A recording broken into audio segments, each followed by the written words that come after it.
Le Seigneur a pleinement pourvu pour nous amener à la perfection, en nous enseignant à accomplir sa parfaite volonté. En trouvant et en accomplissant la volonté parfaite de Dieu pour nos vies, nous pouvons atteindre la perfection à laquelle nous sommes tous appelés, frères et sœurs en Christ, bien-aimés auditeurs, auditrices.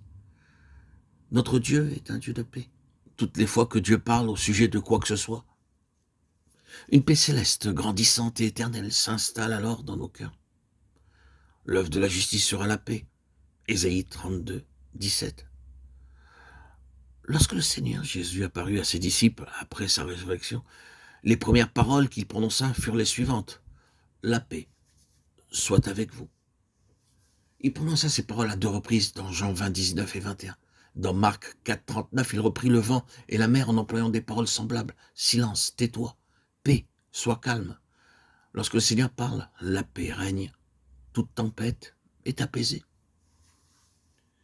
Les paroles ramenées d'entre les morts s'appliquent à la puissance de la résurrection. Nous ne pouvons pas faire la volonté de Dieu dans notre propre force. Les apôtres ont fait l'expérience de la puissance de la résurrection au cours de leur ministère, Actes 2, 24 et 32. Ils pouvaient proclamer avec beaucoup de hardiesse la résurrection du Seigneur Jésus. Lorsque nous nous trouvons dans la volonté parfaite de Dieu, nous recevons la puissance de sa résurrection pour lui obéir. Nous serons placés sous la seigneurie du Seigneur Jésus en faisant sa volonté. Nous serons constamment gardés sous sa seigneurie et sous sa royauté. Et nous serons prêts à faire sa volonté. Nous serons gouvernés et contrôlés par lui en tant que notre Seigneur et Roi. Le Seigneur Jésus-Christ est le grand berger des brebis. Étant notre grand berger, il nous conduira dans de nombreuses portions des Écritures pour confirmer sa volonté. L'Éternel est mon berger. Je ne manquerai de rien. Il me fait reposer dans de verts pâturages. Il me dirige près des eaux paisibles. Psaume 23, 1, 2. Le bon berger nous conduit à des endroits où nous pouvons être spirituellement bénis. Lorsque nous nous trouvons dans la volonté de Dieu, nous sommes spirituellement satisfaits. Il nous conduit dans les verts pâturagers près des eaux paisibles et il devient lui-même notre satisfaction. Nous pouvons revendiquer le sang précieux du Seigneur, ce sang de l'alliance éternelle pour nous garder purs et nous accorder de la hardiesse dans le lieu très saint. Lorsque nous nous trouvons dans la volonté du Seigneur, nous sommes rendus parfaits en accomplissant toute bonne œuvre. Une preuve que nous sommes dans la volonté de Dieu, c'est que nous avons le désir de faire sa volonté jusque dans les moindres détails. Nous désirons être gouvernés par le Seigneur à chaque pas. L'Éternel a fermé les pas de l'homme de bien, psaume 37, 23. Tous nos pas seront contrôlés et gouvernés par le Seigneur. Confie-toi en l'Éternel de tout ton cœur et ne t'appuie pas sur ta sagesse, proverbe 3, 5.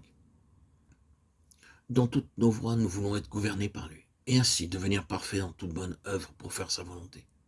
Enfin, en faisant la volonté de Dieu, son nom doit être hautement magnifié.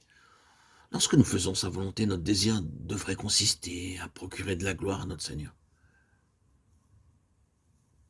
Obéissez à vos conducteurs et ayez pour eux de la déférence, car ils veillent sur vos âmes comme devant en rendre compte.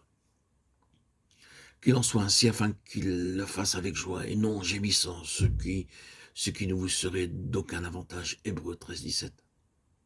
Nous avons le privilège de nous trouver assujettis à ceux qui nous enseignent et qui nous guident. Pour notre sécurité et notre protection, Dieu a ordonné que nous nous soumettions à ceux qui nous paissent, nous conduisent et nous enseignent. Il faut pour cela de la soumission, de l'obéissance.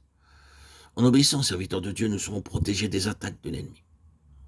Frères et sœurs en Christ, bien-aimés, chers amis, auditeurs, auditrices, que le Seigneur nous ouvre les yeux pour voir la grandeur de notre si grand salut, qu'il nous rende capables de jouir de tous ses privilèges jour après jour et qu'il nous conduise à la perfection.